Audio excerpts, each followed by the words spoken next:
Maagang umuwi mula sa isang pagtitipon sa simbahan si Rolly dahil sa matinding sakit ng ulo. Habang naglalakad pa uwi, ay bigla siyang na-stroke at walang malay. Madaling araw ay natagpuan siya ng mga polis na nakaratay sa kalsada.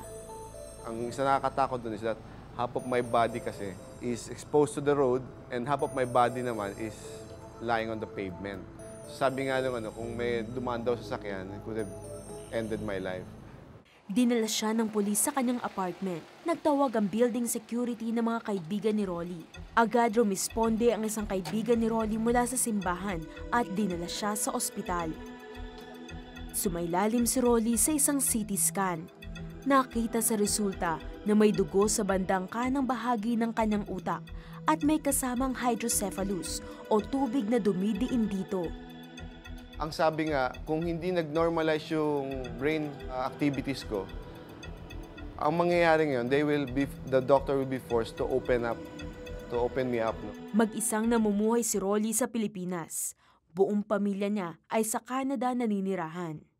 Habang wala pa ang pamilya ni Rolly sa bansa, ang mga pastor at kaibigan niya sa simbahan ang nag-alaga sa kanya. Tinulungan siyang makakuha ng magaling na doktor at binabad nila sa panalangin ang kanyang kalagayan.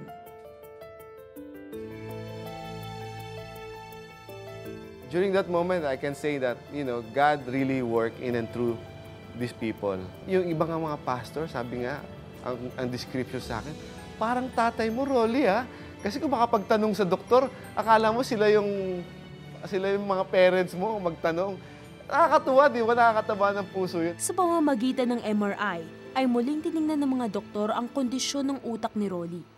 Hindi na lumabas dito ang dugong nakita sa CT scan.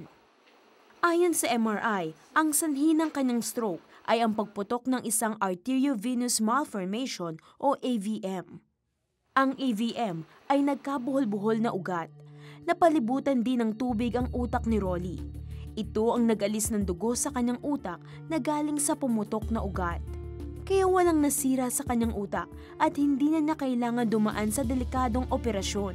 Yung prayer talaga, yun ang naging, I believe, that's the source of the miracle that happened. Di ba, when 2 or 3 are gathered, di ba, ang promise ni God is that I will be there. And I believe during that time, it's more than 2 or 3 that gathered to pray for me. There were actually a multitudes praying for me. Pagkatapos ng ilang araw ay nakalabas na siya ng ospital. Ngunit sinabihan siya ng doktor na kumuha ng angiogram para masolusyonan ang kanyang AVM. Ayon sa resulta ng angiogram, wala siyang AVM. Hindi maintindihan ng doktor kung paano nalang biglang nawala iyon. When my brain surgeon said na they didn't see the malformation, and his reaction was, it was a mystery. Silently, in my heart, sabi ko, it's a miracle, Doc. Kasi I know that people were praying for me. Pagkatapos ng ilan pang mga test, ay patuloy na lumalabas na negatibo siya ng AVM. Well, I'm happy na, no? Nung sinabi nung neurosurgeon ko, nakuha sa dasal. Natuwa ako kasi doctor to and he knows when to attribute the result Kasi kung na-operahan ako, it was an operation na maganda naman naging resulta, sasabihin ng doktor, ang galing ko dahil talagang magaling talaga akong doktor, I was able to do it. But yung mga ganung bagay that they don't even have to get involved medically on that level, sabi niya, ang lakas kasi ng dasal mo, masaya sa puso ko yun dahil, wow, itong doktor na to na alam niya kung kanino ibibigay yung credit.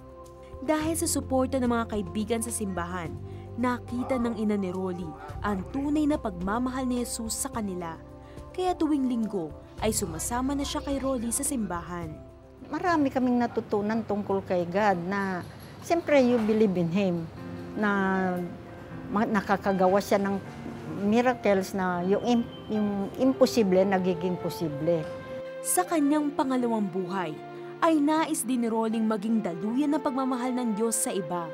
Ngayon ay kasama siya ng grupong Uplift Pilipinas na silang tumutulong sa mga bata sa kalsada. When God took care of me at this moment, when I cannot take care of myself personally, parang God is telling me, Rolly, I took care of you at that very moment.